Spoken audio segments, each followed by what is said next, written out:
Dios les bendiga, hermanos. Gracias por estar aquí, oyendo este video que vamos a grabar para ustedes. Y vamos a orar para que Dios nos siga bendiciendo. Gracias te doy, Padre, por este día. Este día es el día que tú hiciste y dice que nos gozaremos, Padre, y nos alegraremos. Así es que gracias te doy, Padre, y todo lo que vamos a hacer llegue, Padre, primeramente a ti, porque lo queremos hacer como un olor grato a ti, primeramente, y después a mis hermanos, a mis amigos, Padre, y que esta sea una respuesta, Padre, a las preguntas que tienen mis hermanos y mis amigos, en el nombre de Jesús. Aleluya. Amén. El Señor es mi pastor.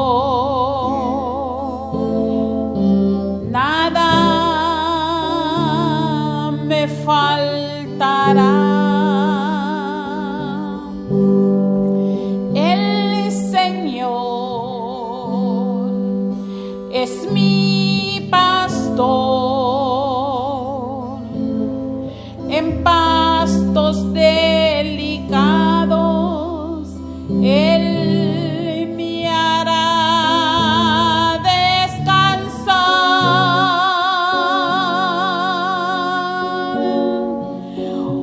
Junto a aguas de reposo me pastoreará, confortará mi alma, me guiará por sendas de justicia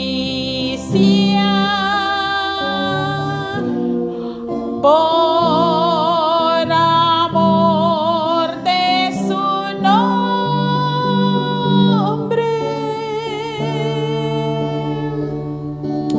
El Señor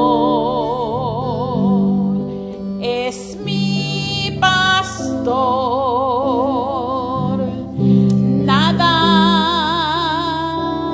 me faltará.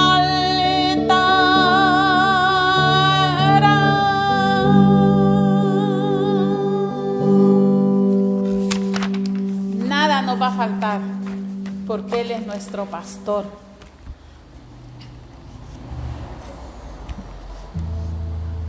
Y vamos a cantar otro corito que dice: el poderoso de Israel.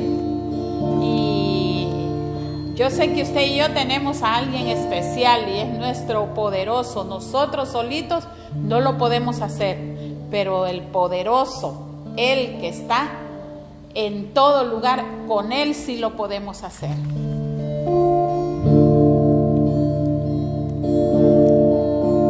Y de noche cantaremos celebrando su poder con alegría de corazón, como el que va con la flauta al monte de Jehová, celebraremos su poder. Él es el poderoso de Israel, el poderoso de Israel. Su voz se oirá, nadie lo detendrá, al poderoso de Israel. Los ojos de los ciegos se abrirán y ellos verán, los oídos de los sordos oirán. El cojo saltará, con el arpa danzará, la lengua de los mudos cantará. El poderoso de Israel, el poderoso de Israel. Su voz se oirá, nadie lo detendrá, al poderoso de Israel. Bueno, hermanos, en este momento le vamos a dar el tiempo a nuestro hermano Amílcar y él nos trae la palabra en este día. Dios les bendiga.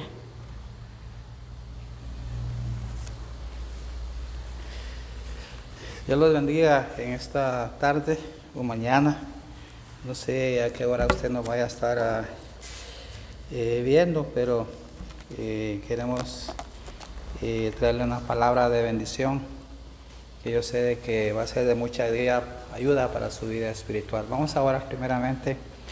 Señor, en el nombre de Jesús le damos gracias por este privilegio de estar nuevamente, Señor, en este lugar. Señor, rogamos que sea su Espíritu Santo, Señor, ministrando, hablando, Señor, a nuestras vidas. Te invitamos, Señor, que usted tome control de todas las cosas, Señor, porque toda sabiduría y conocimiento viene de lo alto, Señor. No hay nada que el hombre, Señor, pueda decir, si no es a través, querido Dios, de la ayuda de su Espíritu Santo, Señor, en el nombre de Cristo Jesús, Señor. Amén. Esta tarde quisiera yo hablar un poquito acerca de lo que es la nueva vida en Cristo. Muchas veces uno cuando evangeliza le menciona a las personas de que en Cristo la vida es nueva, pero muchas veces uno como cristiano aún lo desconocemos, no sabemos exactamente en qué consiste una nueva vida. Y para eso yo quisiera que me acompañara en el libro de Efesios capítulo 4 y versículo 17. Y dice el versículo 17, esto pues digo y requiero en el Señor, que ya no andéis como los otros gentiles que andan en la vanidad de su mente. Vamos a hacer una pequeña pausa acá, ¿verdad? Dice, me llama mucho la atención, dice que andan, dice, en la vanidad de su mente. Pero antes de eso, quisiera también definir, ¿verdad?, a qué se refiere a la palabra gentiles, ¿verdad? Creo que lo podríamos cambiar esa palabra por las naciones, ¿verdad? O sea, que los gentiles eran todos aquellos que no nacimos, ¿verdad?, de la descendencia de Israel en la carne, ¿verdad? Claro, espiritualmente nosotros somos el verdadero pueblo de Israel, pero en cuanto a la carne, nosotros estábamos fuera de lo que Dios había establecido para su pueblo. Sé que nosotros somos los gentiles. Pero dice, siguiendo adelante, dice que andan en la vanidad de su mente. Y yo me preguntaba, ¿verdad?, ¿qué es andar en la vanidad de la mente? Y es que la persona que anda en la vanidad de su mente no quiere saber absolutamente nada de lo que se refiere a la vida espiritual, ¿verdad? Siempre solamente espera satisfacer su ego, su yo mismo, ¿verdad?, mi yo, ¿verdad? Pero realmente no está interesado en hacer las cosas para traer honra y gloria al Señor. Creo que podemos encontrar en el Salmo 10 y versículos 3 y 4 quizás un poquito más luz, ¿verdad?, de lo que realmente significa la vanidad de su mente. Dice al versículo 10 del libro de los Salmos y versículo 3 y 4. Dice, el malo se jacta del deseo de su alma. Bendice al codicioso y desprecia a Jehová. El malo nunca no busca a Dios por la altivez de su rostro. No hay Dios en ninguno de sus pensamientos. Y a eso se refiere, ¿verdad?, andar en la vanidad de su mente, ¿verdad? No tener en su mente, su corazón, ninguno a Dios, ¿verdad?, en sus pensamientos. Siguiendo un poquito más adelante, quizás pues también vamos a ver el versículo 18. Dice, teniendo el entendimiento, dice, entenebrecido, ajeno de la vida de Dios, por la ignorancia que en ellos hay. Aquí nos da este versículo un poquito de más luz, ¿verdad?, realmente lo que es andar en la vanidad de su mente. Dice que el entendimiento está entenebrecido y estamos ajenos a la vida de Dios. Ahora, hay dos razones, ¿verdad?, por las cuales unas personas, o el mundo más bien dicho, ¿verdad?, porque aquí está hablando específicamente de las gentes que no tienen a Cristo en su corazón, ¿verdad? Estas personas andan en la vanidad de su mente por dos razones, y una de ellas es por la ignorancia, ¿verdad? la ignorancia, y otra, dice, por la dureza de su corazón. Ahora, cuando se refiere a la ignorancia, ¿verdad? ¿A qué se refiere? ¿Ignorancia a qué? Ignorancia a las escrituras, ¿verdad? Cuando la persona no tiene, ¿verdad?, conocimiento realmente de lo que es la palabra de Dios, esta persona comete toda clase de injusticia, de pecados, porque no ha venido la luz de Cristo a su corazón. Por eso decía, me recuerdo el Salmo 119, ¿verdad? David decía, lámpara es a mis pies su palabra, y lumbrera dice mi camino. Entonces la persona que no tiene a Cristo en su corazón, ¿verdad?, anda en tinieblas, ¿verdad? Aquí la palabra dice, que usa el libro de Pablo en el libro de Efesios, dice entendimiento entenebrecido. Dice ajenos de la vida de Dios por la ignorancia que hay en ellos, por la dureza de su corazón. Ahora, en el Salmo 119 también encontramos un versículo que me gustaría también compartirlo. Dice Salmo 119, versículo 133. Ordena mis pasos con tu palabra, y ninguna iniquidad, dice, se enseñoree de mí. O sea que la palabra, ¿verdad?, es luz, ¿verdad? Es la que ordena nuestros pasos, es el que ordena el curso de nuestra vida, ¿verdad? Pero cuando hay escasez de conocimiento, ¿verdad?, pues andamos en tinieblas, ¿verdad? Y esa era la condición nuestra, ¿verdad? Cuando andábamos en este mundo, ¿verdad?, sin tener conocimiento realmente de lo que era la vida espiritual, andábamos con nuestra mente, ¿verdad?, entenebrecida, ¿verdad? Y no dice en oscuridad, sino dice en entenebrecida, ¿verdad? O sea que es más profundo aún que andar en tinieblas, ¿verdad? Andar en oscuridad más bien, ¿verdad?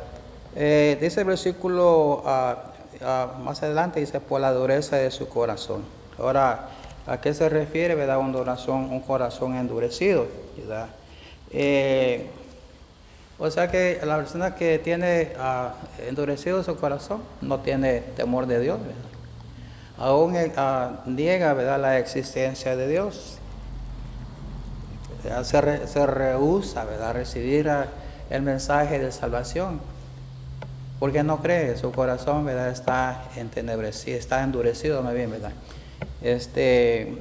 Quizás en la palabra de Dios podemos encontrar dos personajes que son claros ejemplos, ¿verdad?, de lo que sucede cuando el corazón está, ¿verdad?, endurecido. Y creo que podríamos citar en la vida de Saúl, ¿verdad? Saúl, ¿verdad?, su corazón estaba, ¿verdad?, endurecido totalmente, ¿verdad? Que no percibía, ¿verdad?, cuáles eran los propósitos que Dios tenía para él y para su pueblo. Quizás podemos también hablar quizás un poquito acerca de la vida de Judas, ¿verdad? Judas anduvo 3 años y medio con Jesús, y él no percibió, ¿verdad? Su mente, ¿verdad?, estaba entenebrecida a causa, ¿verdad?, de la dureza de su corazón. No percibió, no entendió el mensaje, ¿verdad?, que escuchó por casi 3 años y medio. Me recuerdo, había un vecino nuestro, hace algunos años, él no creía en el Evangelio, él no creía en Dios, ¿verdad? Simplemente, ¿verdad?, claramente lo decía, que él no creía en Dios. Pero llegó un momento en que se encontró al borde de la muerte, ¿verdad? Se enfermó gravemente, y recuerdo que el pastor de la vecindad donde nosotros vivimos se acercó, ¿verdad?, a visitarlo, y le presentó el mensaje de salvación.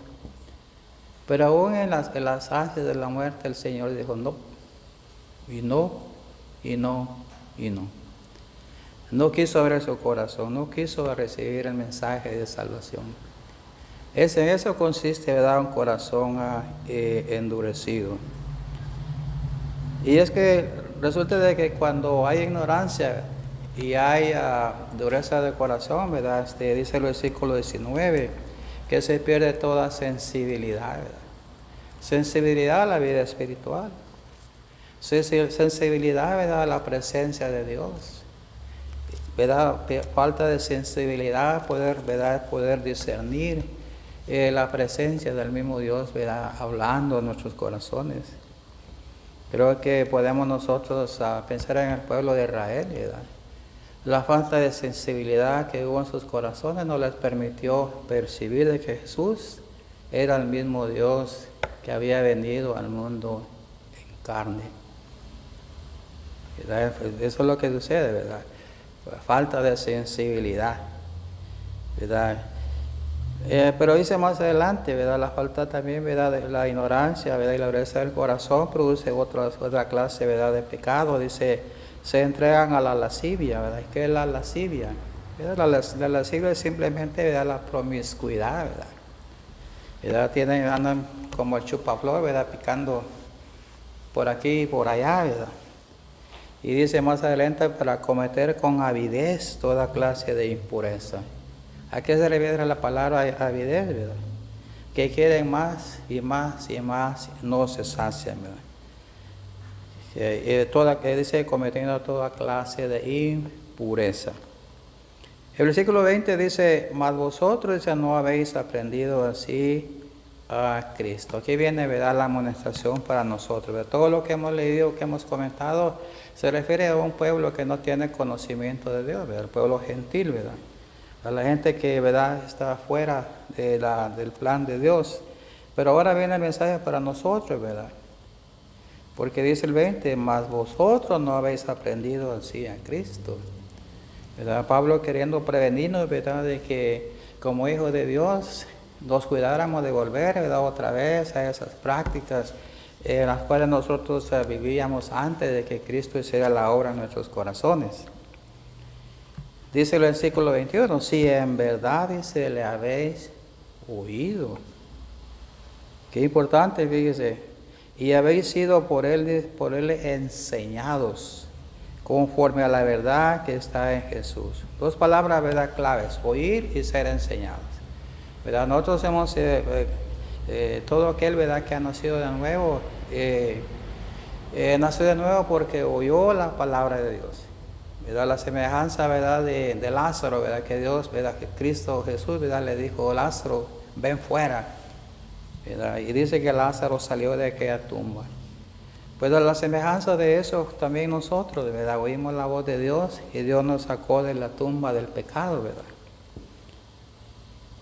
Y no solamente nos sacó de ahí, sino que nos ha instruido, nos ha enseñado.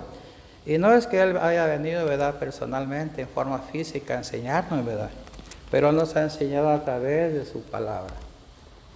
Ahora nosotros, ¿verdad?, si hemos oído la voz de Dios, si hemos sido enseñados a la voz por la misma palabra, ¿verdad?, el mismo Jesucristo a través de su palabra, ¿verdad?, no tenemos absolutamente nada que desear volver a la vida anterior. Es lo que dice el versículo 22.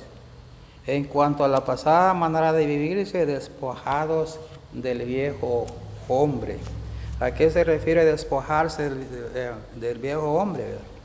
Significa, ¿verdad?, de que nosotros como hijos de Dios debemos de aborrecer, ¿verdad?, todo lo que hacíamos antes. Debemos de rechazarlos, ¿verdad? Muchos de nosotros a veces, ¿verdad?, en cierta manera nos deleitamos en todas aquellas cosas que hacíamos antes y nos gustaría volver otra vez a hacerlas, ¿verdad? Pero la palabra de Dios, ¿verdad? Pablo a través de la palabra de Dios nos dice acá, ¿verdad?, de que en cuanto a la pasada manera de vivir, despojado del viejo hombre. Esa vieja naturaleza ya no tiene absolutamente nada que hacer en nuestras vidas. No tenemos que anhelarlas, ni siquiera, ¿verdad?, soñarlas, ¿verdad? Me recuerdo que hace muchos años conocí a un par de señores que habían sido artistas en el mundo y enojados porque en las iglesias no les daban, eran cantantes ellos, ¿verdad?, eran músicos, y enojados porque no les daban privilegio en las iglesias, pues decidieron ir a cantar a las cantinas ahí en Tijuana. Imagínense, volver otra vez a la vida antigua. Porque ya dice que los que la habían conocido mientras ellos eran artistas, les aplaudían, ¿verdad? Los reconocían, ¿verdad?, de que habían sido cantantes en el mundo, ¿verdad? ¿verdad?, y les aplaudían, y eso es lo que ellos querían. Ellos querían reconocimiento. Dice el viejo hombre, este viejo hombre que está viciado, dice, conforme a los deseos engañosos, ¿verdad? Los deseos engañosos muchas veces, ¿verdad?, son una trampa, que muchas veces, ¿verdad?, nos hace todavía anhelar aquellas cosas que hacíamos antes, ¿verdad? ¿Y qué puede ser un deseo engañoso? ¿Verdad? Hay mucha gente que todavía anhela, ¿verdad?, tomarse una cervecita, ¿verdad? Especialmente en el tiempo de verano, ¿verdad?, que salen los anuncios en la televisión, ¿verdad?, aquellas cervezas que echan hasta espuma, ¿verdad?, y se ven bien frescas, ¿verdad? Y hay muchos hermanos que todavía les gustaría volver a esos tiempos, ¿verdad?, en que se refrescaban, ¿verdad?, con una de esas bebidas alcohólicas, ¿verdad? Entonces todos esos son, ¿verdad?, deseos engañosos, ¿verdad?, que aparentan, ¿verdad?, no tener ningún efecto en la vida espiritual, pero que son tropiezo para nosotros. Entonces Pablo, ¿verdad?, en este capítulo, ¿verdad?, nos delinea tres cosas muy importantes. Nosotros que hemos nacido de nuevo. Número 1 dice, despojados del viejo hombre, ¿verdad? Número 2 dice, y renovados en el espíritu de vuestra mente, ¿verdad? Hablamos un poquito hace, ¿verdad?, de la vanidad de la mente, ¿verdad?, pero aquí habla acerca de la renovación de nuestra mente. ¿En qué consiste ser renovados en nuestra mente? Es decir, renovar nuestra mente, ¿verdad?, es simplemente, ¿verdad?, lo vamos a poner de esta forma, ¿verdad?, ser limpio de nuestra mente, ¿verdad? Pero ¿cómo puedo yo limpiar mi mente, ¿verdad? Y lo decía anteriormente, ¿verdad? La palabra de Dios es la que limpia nuestras mentes. Ella es la que nos renueva en nuestra mente. Cuando en nuestra mente y en nuestro corazón hay abundancia de palabra, cuando en nuestro corazón, ¿verdad?, dice, rebosa, ¿verdad?, nuestro corazón, nuestra mente rebosa de palabra de Dios, ella paulatinamente nos va renovando en nuestra mente. Y cuando nuestra mente es renovada, podemos nosotros entender qué clase de comportamiento le es a Dios agradable, qué comportamiento de Dios le es bueno, ¿verdad? ¿Qué clase de pensamiento, ¿verdad?, es perfecto delante de Dios? Porque eso es lo que dice Romanos 12:2, ¿verdad? Dice, no os conforméis a este siglo, sino transformaos por medio de la renovación de vuestro entendimiento, para que comprobéis cuál sea la buena voluntad de Dios, agradable y perfecta. Entonces, ¿verdad?, con una mente renovada, ¿verdad?, podemos nosotros, ¿verdad?, obrar, ¿verdad?, conducirnos en este mundo, en medio de los que nos conocen, ¿verdad?, sabiendo de que lo que estamos haciendo le es agradable a Dios. Pero cuando nuestra mente, ¿verdad?, está entenebrecida, ¿verdad?, cuando nuestra mente, ¿verdad?, está contaminada, ¿verdad?, está viciada, lo único que pensamos, ¿verdad?, es hacer el mal nada más, ¿verdad? Número 3 dice, y vestido del nuevo hombre criado según Dios en la justicia y santidad de la verdad. ¿Verdad? Nuevamente, ¿verdad?, habla de un nuevo ser, ¿verdad?, una nueva vestidura, de un nuevo hombre, creado de Dios en la justicia y santidad de la verdad. ¿Y a qué se refiere a la justicia, verdad? La justicia se refiere, ¿verdad?, a la responsabilidad que nosotros como seres humanos tenemos para con nuestros semejantes, ¿verdad? ¿Cómo los tratamos? ¿Verdad? ¿Qué clase de relación tenemos con ellos? ¿Los respetamos? ¿Los amamos? ¿Verdad? Todo eso se refiere a la justicia, ¿verdad? Somos justos delante, ¿verdad?, o más bien, ¿verdad?, con todos aquellos con los cuales nosotros tenemos relación, ¿verdad?, contacto, ¿verdad? No hay injusticia, ¿verdad?, no mentimos, no robamos, ¿verdad?, no le engañamos, ¿verdad?, porque nosotros, ¿verdad?, estamos obrando la justicia de Dios. ¿Y a qué se refiere la santidad? La santidad, ¿verdad?, se refiere a que nosotros en todo tiempo vamos a alabar el nombre de Dios. En todo vamos a dar gracias. A pesar de que muchas veces hay experiencias, situaciones que vienen a nuestra vida que no son agradables. Pero vuelvo a repetir, ¿verdad? Cuando nuestra mente ha sido renovada, nosotros podemos alabar a Dios en todo momento, porque Él es digno de toda nuestra adoración. Así de que cuando nosotros, ¿verdad?, nos hemos vestido el nuevo hombre, dice el versículo 25, desechamos la mentira, ya no somos mentirosos, ¿verdad?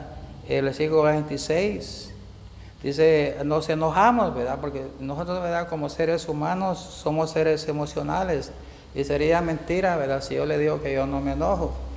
Todos nos enojamos, pero la palabra aquí nos recomienda, ¿verdad?, que nos enojemos, pero no pequemos, ¿verdad? Y que no se ponga el sol sobre vuestro enojo. ¿A qué se refiere, verdad? De que puedan haber situaciones en que la actitud de ciertas personas no nos agraden, ¿verdad? Nos enojamos, nos molestamos, pero que ese enojo no se convierta en ira. ¿Verdad? Que más adelante, ¿verdad?, demanda venganza, ¿verdad? Entonces no podemos enojar, ¿verdad? Eso es normal, ¿verdad? Pero no dejemos que nuestro corazón, vuelvo a repetir, se llene de deseo de venganza, ¿verdad?, de ira.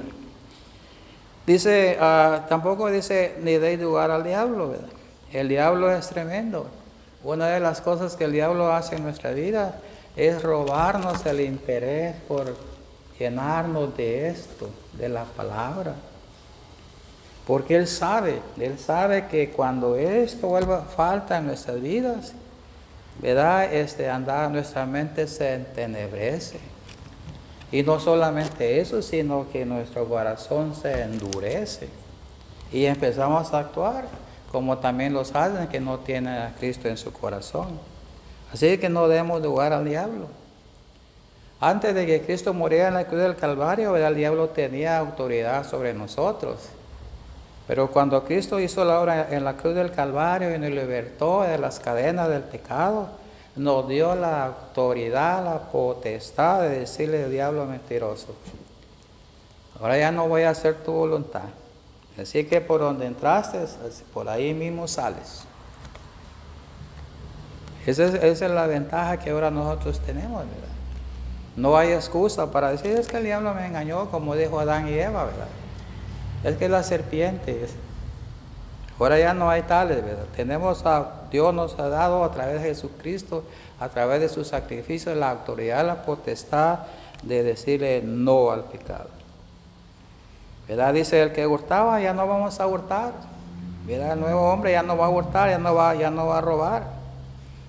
¿Verdad? Y ya no, dice el versículo 29, ya no vamos a hablar palabras corrompidas, ¿verdad?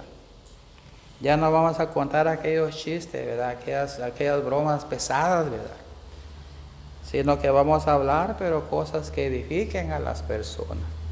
¿Por qué? Porque ahora ya tenemos, ¿verdad?, temor en nuestro corazón. Número 4, dice, y no contristéis al Espíritu Santo de Dios, con el cual fuiste sellados para el día de la redención, ¿verdad? Es decir, que nosotros como hijos de Dios, ¿verdad?, estamos sellados, somos propiedad de Dios. Y como propiedad de Dios debemos de actuar, ¿verdad?, conforme a la nueva estatura, ¿verdad?, a la nueva estilo de vida, ¿verdad?, que Dios, ¿verdad?, nos ha hecho ahora a disfrutar, ¿verdad? Contestar al Espíritu Santo, ¿verdad? Todas las malas obras, todas estas cosas, el robar, el mentir, ¿verdad?, el vivir desordenadamente, eso contrista al Espíritu Santo. Y cuando el Espíritu de Dios está contristado en nuestras vidas, sucede lo mismo cuando escasea también la palabra, ¿verdad? Nuestro entendimiento, ¿verdad?, es entenebrecido, nuestro corazón es endurecido. Ya no percibimos la voz del Espíritu de Dios, ¿verdad? Así de que en esta tarde quisiera extenderme un poquito más, pero el tiempo es limitado. Así de que espero que esta meditación haya sido de bendición para tu vida. Quizás si Dios lo permite nos podemos extender en otra ocasión, pero hasta aquí lo vamos a dejar. Vamos a orar, vamos a poner como le hicimos al principio, estos momentos en la mano del Señor y que Él bendiga esta meditación. Señor, en el nombre de Jesús, Señor, le damos gracias por esta oportunidad de poder meditar, Señor, en su palabra. Señor, ayúdenos a poder, Padre querido Dios, a ser renovados en nuestra mente, querido Dios, para que podamos vivir ordenadamente, Señor, delante de su presencia, y también delante, Señor, de los que nos ven, Señor, para que ese testimonio de una vida cambiada, Señor, pueda influenciar en aquellos, Señor, que buscan, Señor, una nueva vida en Cristo. En el nombre de Cristo, le doy gracias nuevamente, Señor, por estos momentos. Amén.